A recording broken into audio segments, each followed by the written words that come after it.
బాలసుబ్రహ్మణ్యం గారి తరువాత 'శైలజ' గారు సింగరు, 'చరణ్' గారు సింగరు.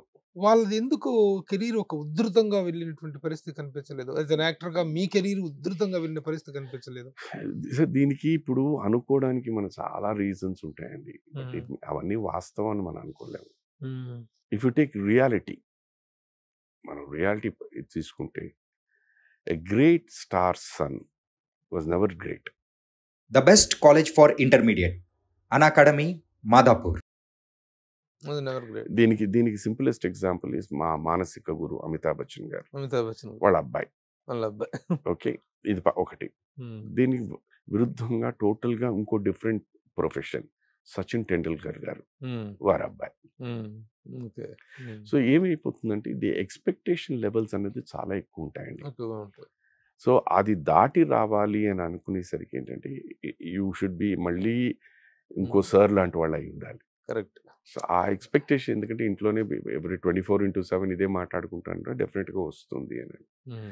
బట్ ఈవెన్ శైలజ గారితో కూడా ఎప్పుడైనా మీకు సందర్భం మామూలుగా మాట్లాడినా కూడా తన చెప్పేదేంటంటే, అప్పుడున్న దిగ్గజాలు హ్మ్. సుశీలమ్మ గారు, అవునవును. జానకమ్మ గారు, వాణిజ్యరామ్ గారు వీళ్ళందరితో పాటు తను కూడా దగ్గర దగ్గర ఒక 6,000, 7,000 పాటలు పాడిందంటే అది గొప్ప విషయం కదా! గొప్ప విషయం. అవును. షీ సెడ్ నాకున్న స్థాయికి, నాకున్న దీనికి అని పాటలు పాడానంటే అవును. It is great. Yes. Definitely expectation దీని మీద ఏంటంటే కొన్ని కొన్ని అద్భుతమైన పాటలు పాడి, ఈ పాటలు తను పాడిన తర్వాత ఎందుకు రాలేదు అంటే హ్మ్. రూల్ ఏం లేదండి. సార్ ఇన్ని సంవత్సరాలు ఈ ప్రస్థానంలో సినిమా ఇండస్ట్రీ అంటే మామూలుగా కాంట్రవర్సీ అని రకరకాల వివాదాలు, రకరకాల విషయాలు జరుగుతూ ఉంటాయి. వీటిలో ఎప్పుడో సుధాకర్ గారు బాగా బాధపడిన సందర్భం. అదేనండి. నేను శైలజ గారు విడిపోయామని చెప్పిన ఆ సందర్భం సందర్భంలో బాగా ఫీల్ అయ్యారు. అసలు ఏమీ లేని దానికి ఇలా పుట్టించారు. అదొకటి. హ్మ్. ఐ డెఫినెట్‌లీ ఫీల్ అండి.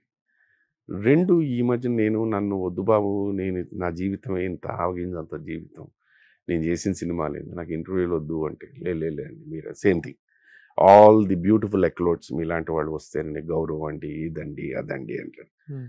చెప్పింది ఒకటి, పెట్టిన ట్యాగ్ లైన్స్ ఒకటి, హెడ్ లైన్స్ ఒకటి. హ్మ్. అది that hurts me a lot. మిమ్మల్ని బాగా బాధపెట్టిన ట్యాగ్‌లైన్ ఏంటి? ఈ మధ్యన అదే నాకు నేను ఒక సందర్భంలో హ్మ్. యాక్చువల్‌గా ఈ 54 డేస్ సార్ హాస్పిటల్‌లో ఉన్నప్పుడు రోజు చిరంజీవి గారు, బాలయ్య బాబు రోజు ఫోన్ చేసేవారు. హుహు. రోజు అడిగేవారు. హుహు. హ్మ్. Every day they used to call up and find out what is it ఇవాళ ఏంటి ప్రోగ్రామ్స్ ఎవ్రీథింగ్. సో మాకొచ్చిన ఇన్ఫర్మేషన్ చెప్తూ ఉన్నా. నేను తర్వాత వాళ్ళిద్దరిని పర్సనల్‌గా కలుద్దాం అనుకున్నా. హ్మ్. But they are busy. మళ్ళీ డిస్టర్బ్ చేస్తామేమో నేను వెళ్ళలే అని చెప్తే ఎన్నిసార్లు నేను అపాయింట్మెంట్ అడిగినా చిరంజీవి గారు ఇవ్వలేదు అనేది ట్యాగ్‌లైన్. అబ్బా! ఇట్ హర్ట్స్ అండి. వేర్ ఆర్ వి గోయింగ్ అండి? హుహు. దట్ ఈస్ వాట్ హర్ట్స్ మీ. నేననేది నన్ను కించపరచో, నేను వద్దు మొర్రో అంటుంటే మీరు నా దగ్గరకొచ్చి, నన్ను లాక్కొచ్చి, నాతో ఇంటర్వ్యూ చేసి, హ్మ్. నన్ను ఎందుకిది? ఈ మధ్యన ఇంకో దగ్గర 'శుభలేఖ సుధాకర్ కన్నుమూత' అని పెట్టారు. అయ్యో! అది రెగ్యులర్‌గా జరుగుతుందండి. ఎంత ట్రై చేసినా ఎన్ని సార్లు ఎంతమంది ఇప్పుడు విషయంలో క్లారిఫికేషన్ ఇచ్చినా నేననేది ఏంటంటే అండి, ఓకే. నేను బానే నాకు అవేళ ఎన్ని ఫోన్ నేను కరెక్ట్‌గా ఇక్కడే రామానాయుడు స్టూడియోలో హ్మ్. డబ్బింగ్ చెప్తున్నాను నేను. హ్మ్. గోపీచంద్ గారి సినిమా ఒక క్యారెక్టర్ చేసి. హ్మ్. దాన్ని కరెక్ట్‌గా శివుడు గురి దేని గురించి చెప్తున్నప్పుడు ఈ వరుసని సైలెంట్‌లో పెట్టి అయిపోయిన తర్వాత చూస్తే ఎన్ని మిస్డ్ కాల్స్‌లో. హ్మ్. ఒక్కొక్కళ్ళు 10, 15 మిస్డ్ కాల్. ఇదేంటా కొంచెం ఫస్ట్ నేను ఒకసారి మన మాణిక్ అన్న ఉన్నారు.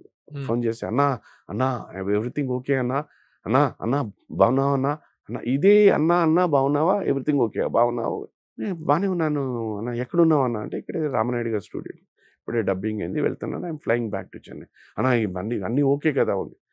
నాకు ఇది అయిపోయింది బాగానే ఉన్నాయండి. I didn't take it serious. 2 తోట నాగేశ్వరరావు గారు అని చెప్పేసి ఆయన డైరెక్టర్, వారితో నేను సిరివెన్నెల అని చెప్పేసి ఒక సీరియల్ చేశాను. హ్మ్.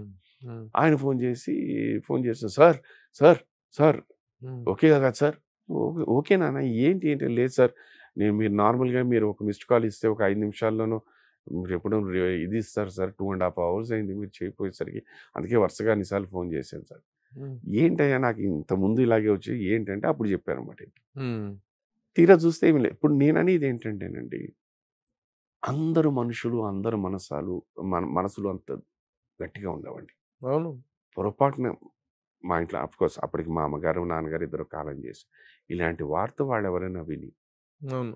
ఇప్పటికే నేను ఆల్రెడీ చెప్పాను కదా అది నన్ను బాధ అవును. పెడుతోంది ఆ మాట హ్మ్. జరిగి ఉంటే సడన్‌గా హార్ట్ బ్రేకింగ్ కదండీ! మామూలు విషయం అది. ప్రతిరోజు వారానికి ఒకసారి ఎవరినో నే- ఒకరిని నే- నేను పంపించేస్తుంటారు. నేను అనేది ఏంటంటేనండి మీరు ఒక మనిషిని చంపి హ్మ్. మేమేం చెప్పలేదు కదండి మీరు హెడ్లైన్ పెట్టి అది చంపేసి దాంట్లో మీరు సంపాదించుకోవాలా అవును. అంత దౌర్భాగ్యానికి దిగజారా అలా? ఆ పాత సామెత ఏందండి శవాన్ మీద బిచ్చం ఏరుకునే రకం ఆ అవును. వీళ్ళు అవును. మెయిన్ స్ట్రీమ్ జర్నలిజం వేరు. ఈ సోషల్ మీడియా అనేటువంటిది వేరు. సోషల్ మీడియా అనేటువంటిది ఎవరి కంట్రోల్‌లో ఉండట్లేదండి. అది యూట్యూబ్స్ ఈ వచ్చిన మధ్య తర్వాత యూట్యూబర్స్ మీటింగ్ ఒకటి జరిగితే, ఆ మీటింగ్‌లో కూడా నేను చెప్పడం జరిగింది. నేను అందరితో మాట్లాడాను యూట్యూబర్స్ అందరితోటి. ఓహ్! మీడియా వస్తుందంటే ఒక రెస్పెక్ట్ వచ్చేలాగా బిహేవ్ చేద్దాం. ఇలా కాదు, this is not the way we sir should respect. ఒకనప్పుడు సార్ ఫోర్త్ ఎస్టేట్ అనేవారండి అవును. మీడియా అంత గౌరవం ఉండేది రాను రాను రాను రాను వేరే అవును. ఎథిక్స్ లేవు ఇట్స్ సాడ్ నేను అనేది you give information if something is true give అవును. Information but you know don't అసలు మేము మనుషులమే కదండి అవును. అవును. ఇలాగా వాళ్ళలాగా అందరూ మనుషులమే అవును. వృత్తిపరంగా వీఆర్ అన్ యాక్టర్ హ్మ్. Which is very popular